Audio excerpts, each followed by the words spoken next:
భూమి మీద భారీ వర్షాలు వరదలకు కారణం ఆకాశ నదులేనా? అమెజాన్ కన్నా ఆకాశంలోనే పెద్ద నదులున్నాయా? ఆ రివర్స్ ఒకేసారి కిందకు దూకుతున్నాయా? కాలిఫోర్నియా, దుబాయ్, వాయనాడు వరదలకు అవే కారణమా?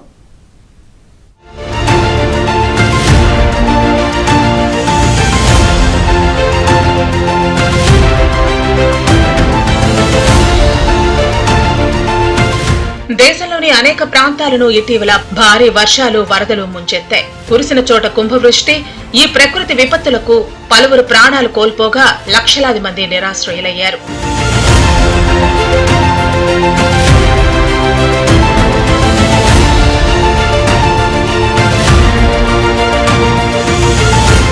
ఈ భారీ వర్షాలు కురవటం వెనుకున్నది మానవ తప్పిదమే. ప్రకృతి నాశనమవటంతో గ్లోబల్ వార్మింగ్ పెరిగింది. అందుకే అయితే అతివృష్టి లేదా అనావృష్టి. గ్లోబల్ వార్మింగ్ వల్ల వాతావరణంలో తేమ గణనీయంగా పెరిగి అట్మాస్ఫియరిక్ రివర్స్ అనే భారీ నీటి ఆవిరి పాయలు ఏర్పడుతున్నాయని శాస్త్రవేత్తలు చెబుతున్నారు. వీటినే ఆకాశ నదులు లేదా ఫ్లయింగ్ రివర్స్ అని పిలుస్తున్నారు. అంటే భూమి మీద నదులున్నట్లే ఆకాశంలోనూ నదులున్నాయన్నమాట. మహాసముద్రాల్లోని నీరు వేడెక్కినప్పుడు భారీ మొత్తంలో నీరు ఆవిరిగా మారి ఆకాశంలో కంటికి కనిపించని నీటి ఆవిరి నదులుగా ఏర్పడుతున్నాయి. వేడి ప్రాంతం నుంచి చల్లని వాతావరణం వైపు అవి కదులుతూ అక్కడ ఒక్కసారిగా భారీ వర్షాన్ని కురిపిస్తున్నాయి. దీంతో భారీ వరదలు ఏర్పడటం లేదా కొండలపై కురిస్తే కొండచర్యలు విరిగిపడటం పరిపాటిగా మారింది. వయనాడులో కొండచర్యలు అలాగే విరిగిపడ్డాయి.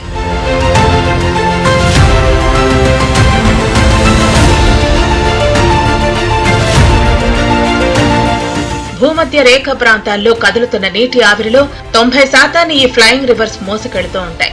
ఇలాంటి ఆకాశ నదులు 5000 కిలోమీటర్ల పొడవులోనూ ఉన్నాయి. అంటే అమెజాన్ నదికి రెండింతలు ఎక్కువ నీరు కూడా అదృశ్య రూపంలో ఒక్కో ఫ్లయింగ్ రివర్ లో ఉందన్నమాట. భూమి వేగంగా వేడెక్కుతుండటంతో ఈ ఫ్లయింగ్ రివర్స్ పరిమాణం పెరుగుతోందంటున్నారు సైంటిస్టులు. భారత్ లో హిందూ మహాసముద్రం వేడెక్కడంతో ఫ్లయింగ్ రివర్స్ ఏర్పడి జూన్, సెప్టెంబర్ మధ్య వచ్చే రుతుపవనాల ప్రభావాన్ని పెంచుతున్నాయి. 1951, 2020 సంవత్సరాల మధ్యలో భారతదేశంలో 574 ఆకాశ నదులు ఏర్పడ్డాయి. గత 2 దశాబ్దాల్లో 80% భారీ వరదలకు కారణం ఈ ఫ్లయింగ్ రివర్స్. 1985 నుంచి 2020 సంవత్సరంలో మధ్యలో వచ్చిన 10 అత్యంత భారీ వరదల్లో 7ంటికి ఈ ఫ్లయింగ్ రివర్స్ తో సంబంధం ఉందని తేలింది.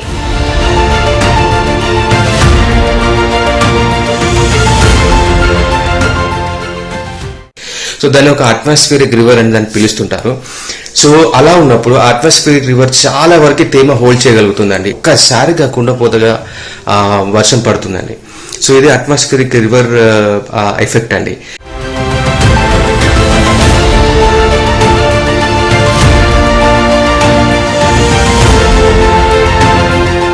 సముద్రాల్లోని నీటి ఆవిరి అంతా కొన్ని గంటల వ్యవధిలోనే ఫ్లయింగ్ రివర్స్ గా మారి అతి తక్కువ సమయంలో కుండపోతగా కురుస్తోంది. ఒక ఫ్లయింగ్ రివర్ పరిమాణం సగటున 2000 కిలోమీటర్ల పొడవు, 500 కిలోమీటర్ల వెడల్పు, 3 కిలోమీటర్ల లోతు ఉంటుంది. కొన్ని ఆకాశ నదులైతే 5000 కిలోమీటర్ల కన్నా పొడవుంటున్నాయి. ఈ నదులను ఇన్ఫ్రారెడ్, మైక్రోవేవ్ ఫ్రీక్వెన్సీలతో చూడొచ్చు. మామూలు కంటికి కనిపించవు. 1960తో పోలిస్తే ఇప్పుడు నీటి ఆవిరి 20% వరకు పెరిగింది.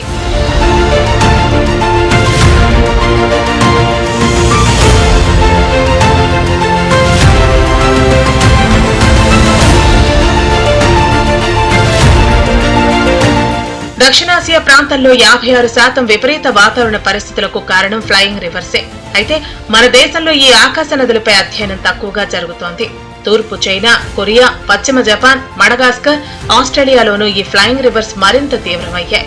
2023 ఏప్రిల్లో ఉరుములు, వడగళ్లతో కూడిన అసాధారణ వర్షపాతం, వరదలతో ఇరాక్, ఇరాన్, కువైట్, జోర్డాన్ తీవ్రంగా దెబ్బతిన్నాయి.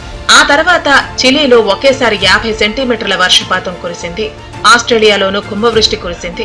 వీటన్నిటికీ కారణం ఫ్లయింగ్ రివర్సే.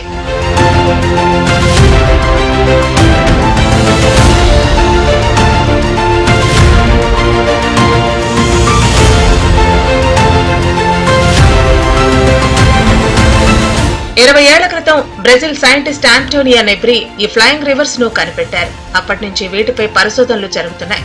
ఇలాంటి అసాధారణ పరిస్థితులను ఎదుర్కొనాలంటే దక్షిణాసియా దేశాల మధ్య సహకారం పెరగాలనేది నిపుణుల సూచన. గ్లోబల్ వార్మింగ్ తగ్గిస్తే మంచి ఫలితాలుంటాయి.